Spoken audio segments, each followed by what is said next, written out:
Welcome. This is going to be the project that I'm going to be fascinated with this year, I believe.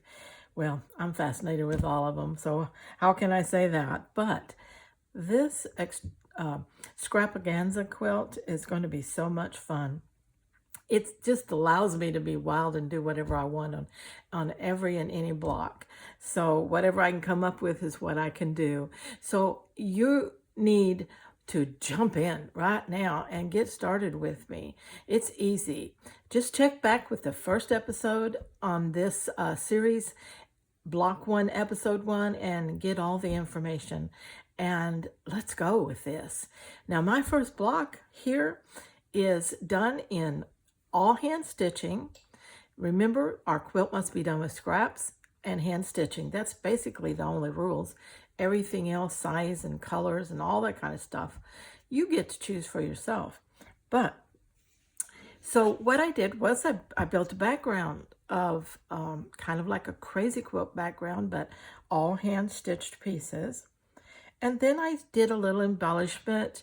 I did a little bit of what I call slivers along the some of the stitched edges. Put some little additional things on there. I added a couple circles. I added a little piece of yarn, crocheted lace here.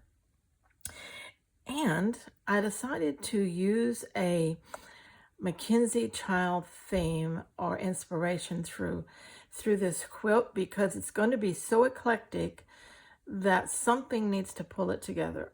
And so I'm going to do that in a Mackenzie Child inspiration with the black and white and that are added to the blocks. I'm going to add them to every block, no matter the style I do it in, some way. What that does is, if you're familiar with Mackenzie Child's designs, she works in so many beautiful colors and patterns all at the same time. But the fact that she uses the black and white checks, really, this black and white pulls everything together. It makes all those different elements play together well, whether they want to or not, and it harmonizes them.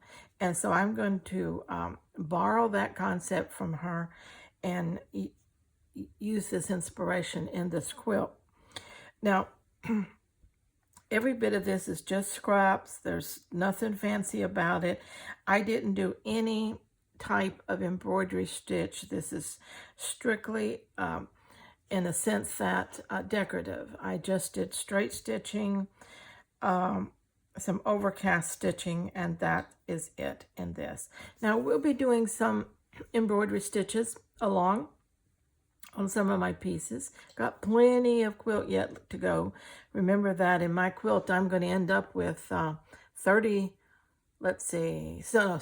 squares, and so I'm going to have plenty of room.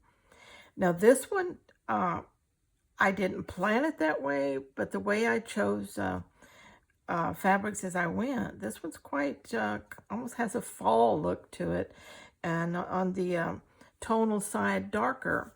So isn't that interesting? Because I do have pastels to work with too, so we'll see how all that works out. And I've got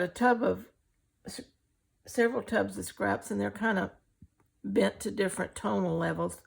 So we'll see how all that works. But there's a little heart that I put on here, and it has a sequin. This little strip has a sequin. This has the glittery silver in it. So it puts a little, you know how I like bling in there. And I tried not to stay with any particular shape. There is a square, there's triangles, there's just offcuts of different shapes and things. So to make it more interesting and to really mix up the colors as well. Also mixed up the threads. I just grabbed whatever thread was, loose thread was up next. And so I've got all colors of threads in here too. So I just wanted to show you this and show you that you can jump in on this. This is beginner friendly. You can be an absolute first day beginner sewer. Grab your foundation fabric, grab you some scraps, and make straight stitches and sew something. And then embellish it any way you want to or not at all. It's strictly up to you. But we want to make this lap quilt together, and we want to do it this year if possible to get it finished. And so just work along with me and let's have some scrap happy fun on the Scrapaganza quilt.